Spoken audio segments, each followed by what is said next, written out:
Qu'est-ce que la DPJ observe lors de visites supervisées?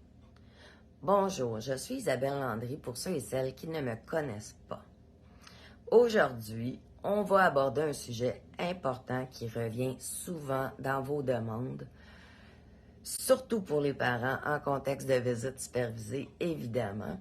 Qu'est-ce que ça veut dire pour la DPJ donner de l'attention à son enfant pendant vos visites?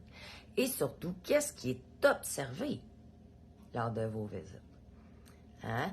Donc, on va aborder les attentes réelles derrière cette phrase trop souvent répétée, mais que très, très, très rarement expliquée. Hein? Centrez-vous sur le besoin de votre enfant. Lors des visites supervisées, tout ce que vous faites ou dites peut être observé et contenu dans les rapports. C'est pas supposé d'être dans le but de vous piéger.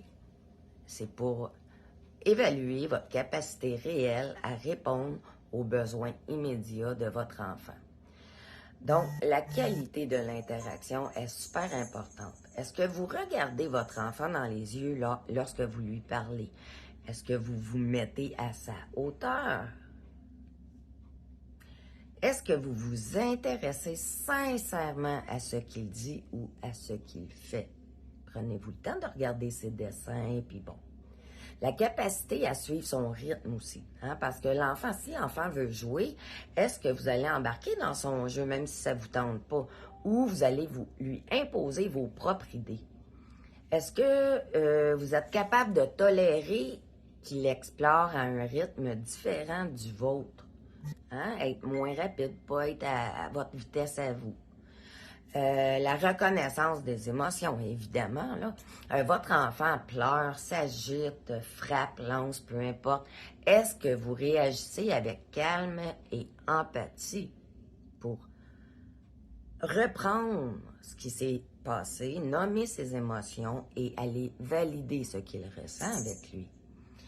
Le respect de ses besoins de base, hein, évidemment. Là. Est-ce que vous pensez à son confort? A-t-il faim? A-t-il froid? A-t-il envie d'aller faire pipi? Est-il fatigué? Est-ce que vous vous occupez de lui sans attendre qu'on vous le rappelle? Également, votre comportement en lien avec le motif de compromission, hein, parce que la première observation va être fait en lien avec le motif. Si le motif est un manque de supervision, vous passez vos visites à regarder votre cellulaire, il y a un problème ici, là. T'sais, si c'était lié, par exemple, à de la violence et que vous reprenez votre enfant avec un ton et des gestes brusques, ça ne rassure pas votre enfant, là. Hein?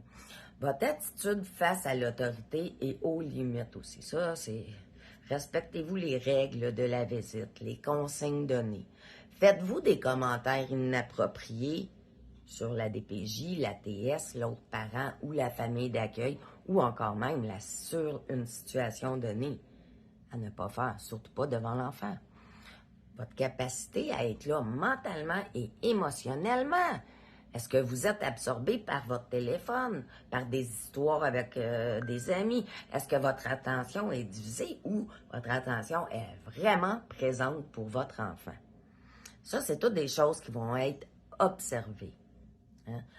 En fin de compte, ce qu'on veut observer, ce n'est pas un parent parfait, mais un parent capable d'être un repère sécurisant, aimant, attentif et ajusté à son enfant. Hein? Parce que votre enfant, ce n'est pas une performance qu'il recherche, c'est une connexion. Hein? Donc, il faut aller en ce sens-là.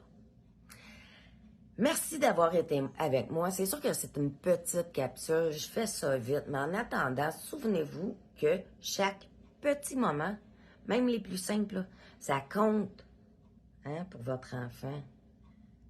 Parce qu'il ressent qu'il y a de la valeur, que vous êtes vraiment là pour lui. Bonne réflexion et bonne journée.